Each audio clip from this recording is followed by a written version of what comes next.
Kalau kamu mau kuat menghadapi godaan di hidup ini, kamu harus intim dengan Tuhan.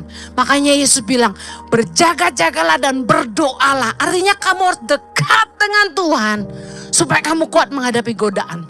Ketika kita suami istri dekat, akrab, mesra, intim, ada orang yang coba main mata sama saya atau main mata sama suami saya, kita akan menepis, kita akan mengabaikan. Kenapa? Kami tidak punya masalah. Tapi coba kita punya masalah sama pasangan kita. Gampang gak kita digodai orang? Gampang.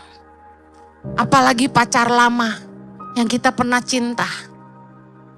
Dia tanya kita gini, kamu baik-baik aja? Kita langsung tumpah, enggak baik.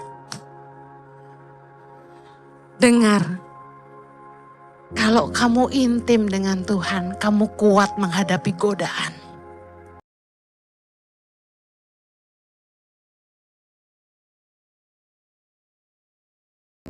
Berdoa agar setiap kami yang suam-suam kuku, kami yang mulai dingin, Tuhan buat kami terbakar kembali, berapi-api kembali Tuhan.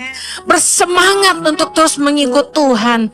Kembali mengasihi Tuhan dengan sungguh-sungguh. Terima kasih Tuhan, tolong hamba-Mu karena sungguh tanpa Engkau hamba tidak mampu. Menyerahkan setiap menit-menit ke depan dalam pimpinan Roh Kudus sepenuhnya. Hanya di dalam nama Yesus yang kami cinta. Yang siap diberkati Tuhan, sama-sama kita katakan. Amin. Amen. Puji nama Tuhan, thank you. Hari ini saya akan menyampaikan tentang keintiman dengan Tuhan. Sewajarnya, orang kalau berhubungan intim itu nggak mungkin di depan umum. Amin. Suami istri kalau mau berhubungan intim pasti kunci pintu di dalam kamar. Kecuali satu rumah nggak ada orang, cuma Anda aja. Berarti dari mulai ruang tamu sampai kamar tidur sampai dapur itu lapangan terbang Anda. Tapi sewajarnya tidak ada orang yang berhubungan intim di tempat terbuka, di tempat ramai. Demikian juga kita dengan Tuhan. Kalau kita pengen punya hubungan intim sama Tuhan, kita perlu punya tempat yang namanya tempat sunyi. Kita perlu pergi ke tempat-tempat sunyi di mana kita bisa sendirian dengan Tuhan. Saya sama suami saya kalau siapin firman, saya tidak pernah mau satu ruangan dengan suami saya. Kenapa? Karena Pak Jojo ini multitasking. Dia lagi siapin firman, tahu-tahu bisa angkat telepon, tahu-tahu bisa Zoom, tahu-tahu orang mau konseling. Jadi dia diganggu terus sama orang. Kalau saya siapin firman, handphone saya tengkurapin. Mau bergetar 1000 kali saya nggak angkat. Dan kalau saya siapin firman, saya harus sepi. Jadi saya selalu bawa iPad saya, turun ke bawah. Dan saya sendirian. I love quietness. Tempat terindah bagi saya tuh kesunyian. Jiwa saya tuh suka ketenangan. Saya nggak suka hiruk pikuk, makanya saya jarang ke pesta kalau nggak terpaksa. Pesta pernikahan sangat amat jarang datang. Saya sukanya melayat. Kalau ada yang meninggal saya datang. Tapi kalau nikah belum tentu saya datang. Saya suka tempat sunyi, yang gak berisik. Suka metal gitu, saya gak suka. Dan saya menemukan, di dalam kesunyian lah, kita bisa jujur sama Tuhan. Gak ada kepalsuan. Kita gak perlu jaim. Kita gak perlu berpura-pura dan munafik. Kita bisa ngomong apa aja sama Tuhan. Pernah suatu kali saya di kamar mandi, kan saya suka cerita, saya suka nyembah di kamar mandi. Saya tuh kalau di kamar mandi suka ngarang-ngarang lagu. ala saya sendiri, ala Daud gitu loh. Saya kalau di kamar mandi shower itu saya mulai bermazmur. Tuhan hidupku milikmu, segala yang ku miliki darimu. Wah, saya nyanyi, sembarangan nyanyi. Tiba-tiba suara hordeng bunyi, srek. Saya langsung berhenti. Semua lagu hilang. Ada suami saya. Jadi saya menemukan tempat sunyi itu tempat terbaik kita bisa intim sama. Tiba-tiba Roh Kudus itu bisa bisikin sesuatu, mengingatkan kita akan firman Tuhan. Yang pernah ngalamin itu lambaikan tanganmu. Dengar, itu sangat berharga. Tidak ada tempat yang jauh lebih indah daripada hadiratnya. Anda harus punya tempat sunyi. Boleh suka kumpul sama teman-teman, makan-makan, ngobrol. Aduh, saya juga sayang sama teman-teman. Saya juga sayang sama orang-orang yang kami pimpin di gereja ini. Saya suka cita kalau bisa duduk ngobrol sama singer-singer, sama pemusik, sama tim care, sama pelayan Tuhan di gereja ini. Saya senang. Tapi ada waktunya, Anda harus ngerti gini. Keintiman dengan Tuhan adalah sumber kekuatan. Keintiman hanya bisa terbangun dalam kesunyian. Orang yang selalu sibuk, pasti tidak intim sama Tuhan. Lukas 5 ayat 16 dikatakan gini, akan tetapi ia mengundurkan diri ke tempat-tempat yang sunyi dan berdoa. Markus 1 ayat 35. Pagi-pagi benar, waktu hari masih gelap, ia bangun dan pergi keluar. Ia pergi ke tempat yang sunyi dan berdoa di sana. Satu lagi, Lukas 4 ayat 42. Ketika hari siang, Yesus berangkat dan pergi ke suatu tempat yang sunyi. Tapi orang banyak mencari dia, lalu menemukannya dan berusaha menahan dia supaya jangan meninggalkan mereka. Lihat, baik siang, malam, pagi, Yesus selalu cari tempat sunyi. Seperti Daniel yang berdoa sehari 3 kali. Di setiap kesempatan di hidup kita, di tengah-tengah kesibukan kita, jangan hanya terpattern pagi-pagi benar. Tapi kapanpun dan dimanapun Anda punya waktu, pasti bisa punya waktu kalau Anda bikin waktu. Anda harus cari Tuhan. Tidak perlu lama. Tidak perlu susah payah. Tuhan hanya sejauh doa. Kalau gereja dulu pernah mengajarkan, gereja zaman dulu mengajarkan, mau ketemu Tuhan saat teduh itu harus ditata dari mulai halaman, bait suci, ya baru ruang kudus, ruang maha kudus gitu ya. Kita harus bahasa roh dulu, baca 1-2 ayat, mulai lagu penyembahan ucapan syukur, lagu setengah ngangkat, setengah paling ngangkat, baru ngangkat. Lama banget mau ketemu Tuhan. Keburu ngantuk gak saudara? Bagaimana kalau kita sibuk? Saya kasih tahu, Tuhan cuma sejauh kamu panggil dia. Anda lagi kerja, ngajarin kita bagaimana di tengah-tengah setiap kesibukannya melayani, di mana begitu banyak orang banyak ingin mendapatkan sesuatu dari Yesus, ingin menjamah dia, ingin didoakan dan lain sebagainya. Yesus selalu memastikan dia pergi ke tempat sunyi. Engkau berdoa, masuklah ke dalam kamarmu, tutuplah pintu, dan berdoalah kepada Bapamu yang ada di tempat tersembunyi. Maka Bapamu yang melihat yang tersembunyi akan membalasnya kepadamu. Saya kasih tahu, doa bukan untuk dipamerkan. Doa adalah cara kita membangun hubungan dengan Tuhan. Sederhana yang Yesus ajarkan. Waktu kamu mau doa, jangan lakukan untuk dilihat orang. Apa maksudnya kamu masuk ke kamar dan tutup pintu? Kamu harus punya tempat sunyi di mana gak ada orang yang lihat kamu dan cuma ada kamu sama Tuhan. Sekali lagi, ketika cuma ada kita dengan Tuhan, kita bisa ngomong apa aja. Saya agak terganggu kalau suami saya bangun. Jadi kalau dia belum bangun, saya masih bisa duduk di ranjang dan berdoa. Tapi ketika Jojo mulai, saya dengar dia pakai sendal mau ke toilet, saya langsung berhenti. Karena kurang asik ketika ada yang ganggu kita lagi intim, benar gak sih? Anda harus pastikan biarpun suami istri, Anda punya tempat sunyi sendiri.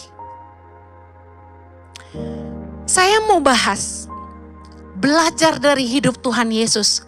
Apa yang menjadi buah dari keintiman dengan Tuhan? Buah dari keintiman dengan Tuhan yang pertama adalah belas kasihan. Katakan belas kasihan. Yesus itu punya belas kasihan akan jiwa-jiwa. Ada ayat yang berkata gini, ketika kita menjadi satu dengan Tuhan, kita menjadi satu roh dengan Dia. Ketika kita melekat dengan Tuhan, kita menjadi satu roh dengan Dia. Nah, waktu kita dekat dengan Tuhan, apa yang jadi isi hati Tuhan itu jadi kerinduan kita. Belas kasihan Yesus akan jiwa-jiwa. Mari lihat Matius 14 ayat 14. Ketika Yesus mendarat, ia melihat orang banyak yang besar jumlahnya. Maka tergeraklah hatinya oleh belas kasihan kepada mereka. Dan ia menyembuhkan mereka yang sakit. Satu lagi, Markus 1 ayat 41. Maka tergeraklah hatinya oleh belas kasihan. Lalu ia mengulurkan tangannya, menjamah orang itu dan berkata kepadanya, aku mau, jadilah engkau tahir.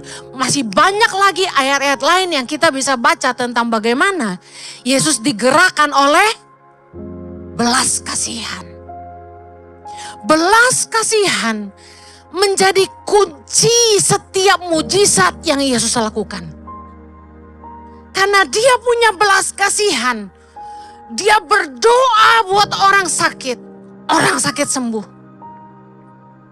Waktu saya merenungkan ayat firman Tuhan, bolak-balik Yesus kemana pergi, dia melakukan 3 hal secara sekaligus. Dia mengajar, memberitakan Injil, dan menyembuhkan orang sakit. Constantly di dalam banyak ayat. Saya lihat gini, wow, berarti sebenarnya penyakit itu bukan dari Tuhan. Tuhan tuh mau kita sembuh. Makanya Yesus sembuhin orang sakit terus. Yesus sembuhin orang yang kerasukan. Yesus mau kita sembuh. Katakan Yesus mau saya sembuh.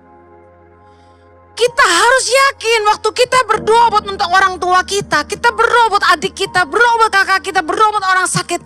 Kita harus yakin gini, ini hati Tuhan, Tuhan mau kamu sembuh. Tuhan mau kamu pulih. Tuhan mau kamu bangkit. Tuhan mau kamu bertobat. Tuhan mau rumah tanggamu dipulihkan. Tuhan mau kamu keluar dari kemiskinan. Itu hati Tuhan. Amen. Kalau Anda punya keintiman dengan Tuhan, saya yakin Anda akan punya belas kasihan juga buat orang-orang. Anda akan punya belas kasihan buat jiwa-jiwa yang terhilang. Saudara, Tuhan kasih saya hikmat. Apa buah dari keintiman? Apa buah dari hubungan intim? Anak. Kalau kita tuh intim sama Tuhan, kita akan melahirkan anak-anak rohani. Kita akan melahirkan jiwa-jiwa bagi kerajaan sorga. Orang yang intim dengan Tuhan, buahnya adalah gini. Pelayanannya menyelamatkan banyak jiwa-jiwa. Hidupnya memulihkan banyak orang. Kalau kita lihat dari hidup Yesus, tahukah Anda, Yesus itu baru memulai pelayanannya kira-kira usia 30 tahun. Yesus kembali ke sorga umur berapa? 33,5 tahun. Berarti ketika Yesus memulai pelayannya 30 tahun, Yesus cuma punya waktu berapa lama di bumi? 3,5 tahun untuk pelayanan, betul? Nah, apa yang jadi fokus Yesus? Tahukah Anda? Yang pertama tadi saya sudah katakan, fokus Yesus dalam pelayanan 3,5 tahun adalah mengajar, memberitakan Injil, menyembuhkan orang sakit, dan yang keempat, Yesus memuridkan. Matius 9 ayat 35. Baca sama-sama yuk. Demikianlah Yesus berkeliling ke semua kota dan desa. Ia mengajar dalam rumah-rumah ibadat dan memberitakan Injil kerajaan sorga serta melenyapkan segala penyakit dan kelemahan. 3 hal, betul? Mari Matius 4 ayat 23 sama-sama. Yesus pun berkeliling di seluruh Galilea. Ia mengajar dalam rumah-rumah ibadat dan memberitakan Injil kerajaan Allah serta melenyapkan segala penyakit dan kelemahan dalam masa itu. Konfirmasi? Saya katakan lagi. Fokus Yesus mengajar, menginjil, memberitakan Injil kerajaan sorga dan melenyapkan penyakit dan kelemahan, menyembuhkan orang. Yang keempat, Yesus fokus memuridkan. Kita lihat, dalam Matius 4, Anda tahu bahwa ketika Yesus berpuasa selama 40 hari di padang gurun, dan dia dicobai iblis di situ, lepas dari padang gurun, apa yang Yesus lakukan? Dalam Matius 4, judul perikopnya, Yesus memanggil murid-murid yang pertama. Jadi pelayanan pertama Yesus yang dia lakukan untuk menjadi fondasi dari pelayanannya di dunia, dia dasari dengan mencari murid. Yesus bahkan memberi perintah terakhir dalam Matius 28 di ujung dari pelayanannya. Ayat 19 baca sama-sama. Karena itu pergilah, jadikanlah semua bangsa muridku dan baptislah mereka dalam nama Bapa dan Anak dan Roh Kudus. Ayat 20. Dan ajarlah mereka melakukan segala sesuatu yang telah kuperintahkan kepadamu. Dan ketahuilah aku menyertai kamu senantiasa sampai kepada akhir zaman. Lihat baik, fokus pelayanan Yesus dari awal sampai akhir adalah yang saya katakan tuh apa? Mereka ngerti. Saya upload di Instagram. Kalau soal makan, jangan asal murah. Karena kesehatanmu lebih berharga. Yang pengikut komennya aneh-aneh. Bagaimana kalau gaji pas-pasan? Enggak semua makanan mahal itu sehat. Bu Heni, makanan murah juga ada yang sehat. Ini apa sih, gak nyambung. Akhirnya saya tambahkan di caption. Karena yang upload staff. Saya tambahkan di caption. Jangan demi beli barang branded, makan ngirit-ngirit. Paham kan jadinya? Saudara, kalau orang itu jadi murid, dia ngikuti semua pengajaran Yesus. Dia jadi dewasa imannya, dia jadi bertumbuh. Dia kenal Tuhan lebih baik. Kalau orang sekedar pengikut itu cuma apa ya? Komentator. Nggak ikut nabur. Nggak ikut berkorban, nggak ikut bantu. Tapi komen. Kalau hidupmu intim dengan Tuhan, kamu pasti punya satu kerinduan. Menolong teman-temanmu yang belum kenal Tuhan supaya mereka bisa kenal Tuhan. Kalau Anda punya kasih kepada Allah, Anda pasti rindu. Anda yang sudah dipulihkan, Anda memulihkan yang lain juga. Anda gak mungkin diam aja dan lihat teman-temanmu jalan antri ke neraka dan Anda cuma tertawa. Kalau Anda mengasihi Tuhan dan punya belas kasihan seperti Tuhan, Anda akan berdoa buat mereka. Setiap kali saya ingat teman-teman saya yang belum kenal Tuhan, saya ingat keluarga yang belum kenal Tuhan, saya selalu berdoa begini, Tuhan selamatkan jiwanya. Selamatkan jiwanya.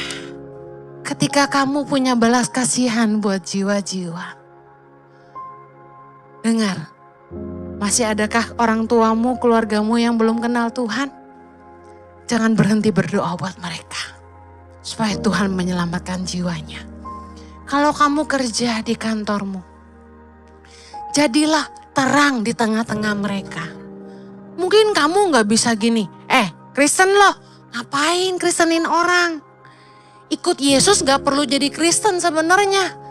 Iman yang menyelamatkan bukan agama. Saya percaya kalau mereka terima Yesus sebagai Tuhan dan Juru Selamat dalam hati mereka. Meski mereka belum ikut kita ke gereja atau dibaptis. Kalau saat itu mereka dipanggil Tuhan, mereka selamat. Mungkin banyak pertentangan. Ayatnya gini, kalau belum dibaptis gak masuk surga. Aduh. Bagaimana dengan orang-orang yang sekarat? Lalu kita nginjilin mereka, lalu mereka bertobat. Masa kita cemplungin dalam keadaan sekarat? Lah matinya gara-gara kita ya kan? Makanya kenapa gereja ICI, saya dari awal ngomong gini. Please lah, kalau ada orang-orang datang kemari, pakai baju kayak apa yang kalian tahu, wah bukan Kristen nih. Udah jangan diliatin, jangan ditanya, biarin aja dia duduk dengar firman. Firman Tuhan itu harus sampai kepada bangsa-bangsa. Amin. Saya pernah ceritakan, udah baik-baik dia duduk bertiga di belakang, didatengin. Mbak, mau kemana? Ini gereja, mall di sana. Oh iya maaf permisi. Mereka keluar, gimana sih lu? Menangin jiwa gak bisa, jiwa datang lu usir, kumaha eta. Ngerti gak sih maksud saya? Ada yang kira arena ICI ini arena main apa? Paintball. Yang tembak-tembak pakai cat itu. Anak-anak muda datang. Ini tempat main apa? Dia bilang gitu. Saya langsung semangat. Wah, gue bikin tempat main beneran nih kalau gitu. Bisa kalau kursi-kursi kita angkat nih, kita main paintball di sini, bener gak? Timbul ide bisnis, gue langsung. Bukan bisnisnya, menangin jiwanya. Kalau tampangnya kayak bioskop, bodoh amat kita bikin XX1. Apa? Nonton bola bersama. Cia. Saudara, apalah caranya supaya menangin jiwa gitu loh. Saya tuh terbakar banget buat menangin jiwa. Biar gue dibilang pendeta sesat gak apa-apa. Biarpun saya dibilang pendeta cetek, biarin. Memang orang buat bertobat perlu pendeta yang cetek kayak saya, gak apa-apa. Karena kalau yang terlalu susah gimana dia mau tobat, mikirin lu ngomong aja udah pusing. Haleluya. Alkitab mencatat tentang murid-murid Yesus. Ada 12 murid Yesus. Dalam Matius 10 ayat 1-4. Ada 70 murid Yesus dalam Lukas 10 ayat 1. Ada 500 murid Yesus. 1 Korintus 15 ayat 6 yang menyaksikan Yesus naik ke sorga. Dengar, fokus hidup Yesus 3,5 tahun. Memenangkan jiwa dan memuridkan mereka. Bagaimana dengan kita? Kalau Anda punya keintiman dengan Tuhan, Anda tidak akan pernah berhenti untuk menyelamatkan jiwa-jiwa bagi kerajaan sorga. Yang mau katakan amin. Yang berikutnya, buah dari keintiman adalah kedamaian dan pengharapan. Mazmur 62 ayat 2, kita baca sama-sama. Hanya dekat Allah saja aku tenang. Daripadanya lah keselamatanku. Ayat ke-6, hanya pada Allah saja kiranya aku tenang. Sebab daripadanya lah harapanku. Orang yang intim sama Tuhan itu punya ketenangan batin, punya damai sejahtera. Hidupnya nggak penuh kekhawatiran, takut mati, takut terbang, takut suami hilang, nggak ada. Dia punya iman dan pengharapan kepada Tuhan. Orang yang melekat dengan Tuhan pasti punya iman. Saya umpamakan gini. Hubungan suami istri itu kalau intim, sehat, mesra, itu pasti ada kepercayaan. Contoh, sini sayang, sini. Anda enggak pernah kan saya peragain sama Pastor Jojo? Tadi dia ngerjain saya di ibadah streaming live online. Sini nak lagi. Sini baby. Saudara, kami ini sangat mesra. Mesra gak kita? Wow. Kok wow, kamu tadi ngerjain aku. Mesra gak kita? Mesra.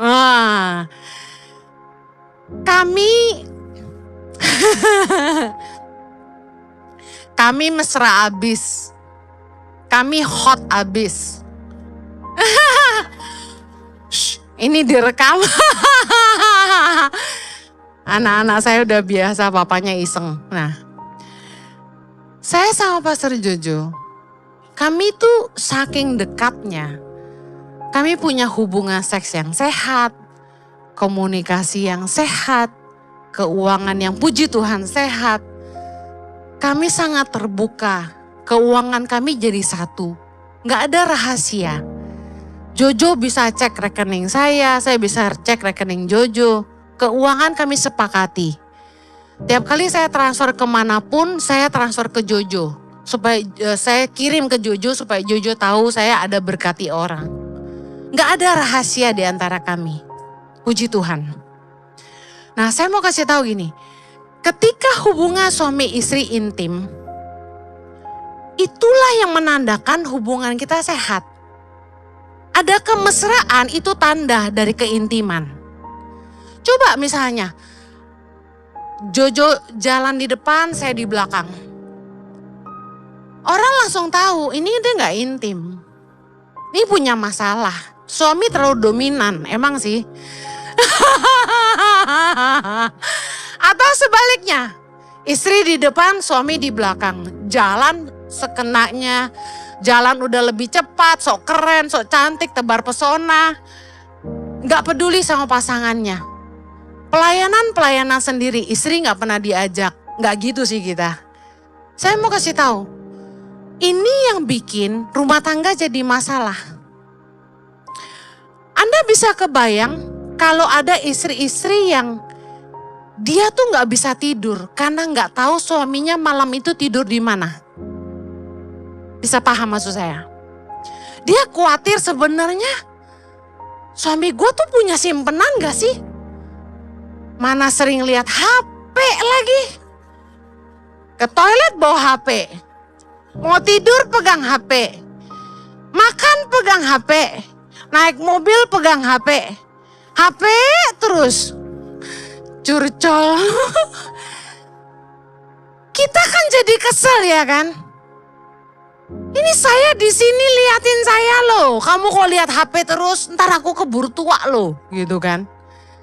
Tapi gini, banyak orang yang menjadi tidak aman dengan pasangannya karena pasangannya tidak pernah bicara sama dia. Yang dilihat apa? HP mulu. Bener nggak ibu-ibu? Saya lagi bela Anda jawab dong. Sama suami-suami juga ngeluh sama saya. Bu Heni, kita udah diranjang. Bukannya dia kelonin saya, Bu. Dia malah pegang HP, main IG, komen-komen, love-love. Kalau ada cowok yang bilang dia cantik, makin di love sama dia. Iya, ini beneran suami orang curhat ke saya. Saya kasih tahu. Ketika Anda tiap kali saya ngajak Jojo berhubungan intim, terbalik sih biasanya dia. Saya tolak. Atau Jojo nolak. Kamu pura-pura nolak saya. Kamu kan gak pernah nolak, jadi susah kan, aku tahu.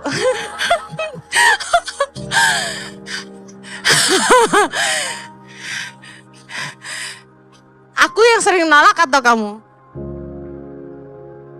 Nggak ada yang nolak. Oke, kamu boleh duduk. Thank you baby. Tepuk tangan buat suamiku yang terganteng sedunia. Anda bayangin gini ya. Kalau Anda nikah dan setiap kali istrimu minta berhubungan intim dan Anda sebagai suami menolak, kira-kira istrimu curiga enggak sama kamu? Bapak-bapak, curiga enggak kira-kira istrimu? Curiga. Bagaimana dengan sebaliknya? Kalau suami ngajak berhubungan intim, istri nolak terus. Suami-suami curiga enggak? Curiga. Curiga. Dan saya kasih tahu, kami konseling banyak sekali suami-suami yang menolak hubungan intim sama istri. Aneh. Saya bilang, di mana-mana teorinya kucing nggak pernah nolak ikan. Ini bener-bener ikan dimuntahin. Istrinya cantik, putih, langsing, saya mah nggak ada apa-apanya. Tapi dia nggak mau berhubungan intim sama istrinya. Nih ada penyakit apa nih, ya kan? Kemudian, yang istri, suaminya sayang sama dia, kasih duit banyak. Tapi tiap kali diajak berhubungan intim, alasannya, kamu tidur duluan, kamu tidur duluan. Sampai puluhan tahun gak berhubungan intim. Gak sehat. Jangan alasan udah tua. Karena kata dokter, laki-laki itu 5 menit dari liang kubur masih bisa. Percaya enggak? Coba tanya sama suamimu. Nah, saya mau kasih tahu. Seperti hubungan suami istri yang intim, menandakan hubungan yang sehat dan ada kepercayaan yang terbangun. Demikianlah kalau Anda intim sama Tuhan, Anda akan punya rasa tenang. Anda enggak takut apa-apa. Anda percaya Tuhan setia. Dan Tuhan pasti mengerti segala yang Anda butuhkan dalam hidup Anda. Matius 6 ayat 31 ketika Yesus berkata, sebab itu janganlah kamu khawatir dan berkata, apakah yang akan kami makan? Apakah yang akan kami minum? Apakah yang akan kami pakai? Ayat 32 berkata, semua itu dicari bangsa-bangsa yang tidak mengenal Allah. Akan tetapi Bapamu yang di surga tahu bahwa kamu memerlukan semua ini. Sama-sama katakan, Bapakku tahu. Hanya dekat Allah saja aku tenang. Daripadanya lah keselamatanku. Ketika Anda dekat dengan Tuhan, Anda tidak khawatir dengan hidupmu. Kemarin kami baru pulang dari Holy Land. Hari Jumat malam saya tiba di Jakarta bersama beberapa teman yang ada di sini. Anda tahu, di tengah-tengah perjalanan di udara, pesawat tuh tiba-tiba jatuh beberapa kali ya. Duk, duk, duk, duk, duk, duk. Semua langsung teriak. Ah! Saya lagi tidur, langsung saya peluk suami saya. Mazmur 28 ayat 8. Tuhan adalah kekuatan umatnya. Katakan amin. Benteng keselamatan bagi orang yang diurapinya. Anda ingat waktu Yesus dicobai di padang gurun waktu dia puasa 40 hari.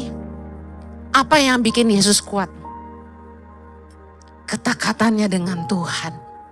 Makanya dalam Matius 26 ayat 41 Yesus bilang begini.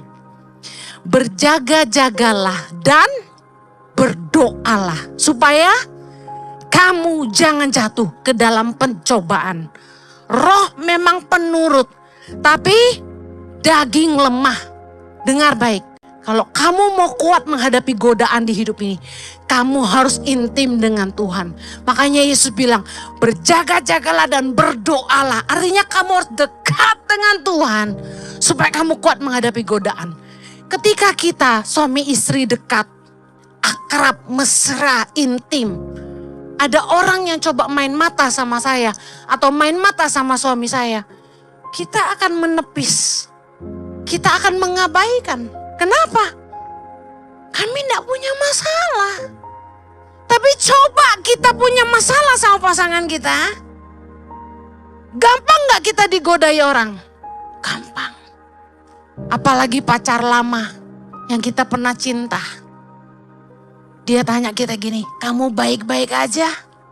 Kita langsung tumpah, enggak baik. Dengar, kalau kamu intim dengan Tuhan, kamu kuat menghadapi godaan. Yang terakhir, kalau kita dekat dengan Tuhan, kita akan kuat menghadapi cobaan hidup. Apapun badai kehidupan yang kita alami, kita akan kuat. Ingat waktu Yesus mau menghadapi salib, apa yang dia lakukan di Taman Getsemani? Dia berdoa. Dia ndak cari, oh gua kenal tuh yang pemimpin wilayah ini. Gua kenal sama kapten prajurit Romawi yang anaknya gue pernah sembuhin. Prajuritnya, perwiranya pernah aku sembuhin. Aku cari dia untuk nolong aku. Yesus gak lakukan itu. Ketika Yesus harus menghadapi salib, dia ke Taman Getsemani. Meskipun dia takut, dia gentar, 3 kali dia berdoa yang sama. Tuhan, kalau boleh cawan ini lalu daripadaku. Tapi bukan kehendakku yang jadi, tapi biar kehendakmu. Dia sangat ketakutan dikatakan firman Tuhan. Tapi Anda tahu apa yang dia lakukan? Lukas 22 setelah dia berdoa ketiga kalinya, 45 dikatakan gini. Lalu ia bangkit dari doanya. Lalu ia bangkit dari doanya. Saya yakin setelah malaikat menguatkan dia, di situ dia beroleh kekuatan dan dia bangkit dan pikul salib dan mati buat kita. Kekuatan doa, keintiman dengan Tuhan membuat kita kuat menghadapi godaan dan cobaan hidup. Jangan sok kuat dan jangan malah jauh sama Tuhan.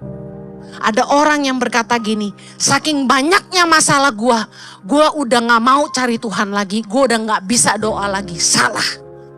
Firman Tuhan berkata dalam Yakobus 4 ayat 8, mendekatlah kepada Allah dan ia akan mendekat kepadamu.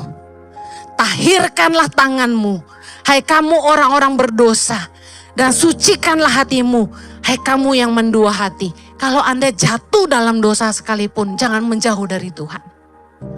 Menjauh adalah pilihan yang salah. Mendekatlah kepada Allah, maka dia akan mendekat kepadamu. Saya akhiri, berdoa adalah bukti kita mengandalkan Allah. Yakobus 5 ayat 13a berkata begini, kalau ada seorang di antara kamu yang menderita, baiklah ia berdoa. Kalau Anda lagi susah, jangan kemana-mana, hampiri dia. Hampiri tahta kasih karunia-Nya dan harapkan pertolongan hanya dari dia. Orang suka marah ketika dia susah dan bilang begini, jangan suruh gue doa. Gue udah doa. Emang doa bisa nolong gue? Bisa. Karena mujizat Tuhan sanggup menolong kita melampaui segala akal, pikiran, dan kekuatan manusia. Salah kalau Anda bilang doa tidak bisa nolong saya. Saya kasih tahu, kalau Anda dekat dengan Tuhan, Anda akan menyaksikan pertolongan Tuhan tepat pada waktunya.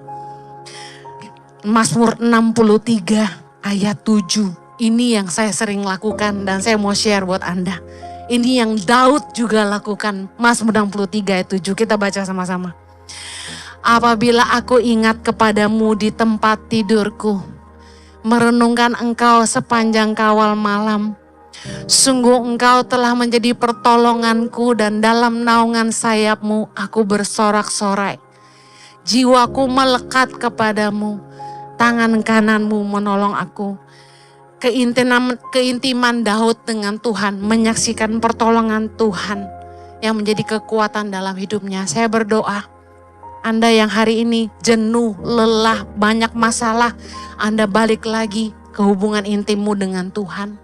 Karena hanya Dia sumber kekuatan. Katakan amin. Mari kita berdoa.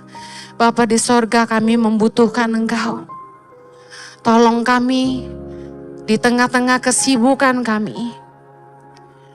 Kami bisa kembali mengambil waktu dengan Tuhan. Mencari kekuatan-Mu dan pertolongan-Mu yang tidak pernah terlambat.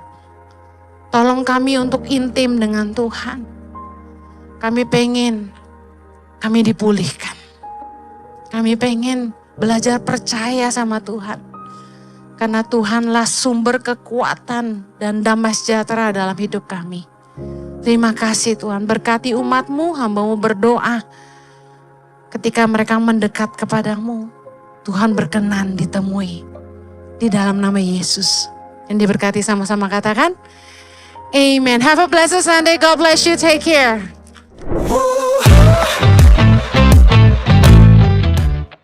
Bagi saudara-saudara yang diberkati Impact Community Indonesia dan ingin memberikan persembahan atau donasi, dapat disalurkan ke rekening Bank Gereja Impact Community Indonesia dan Yayasan Tangan Pengharapan, serta QR Code BCA Mobile, GoPay, OVO, Dana, Shopee, dan link aja.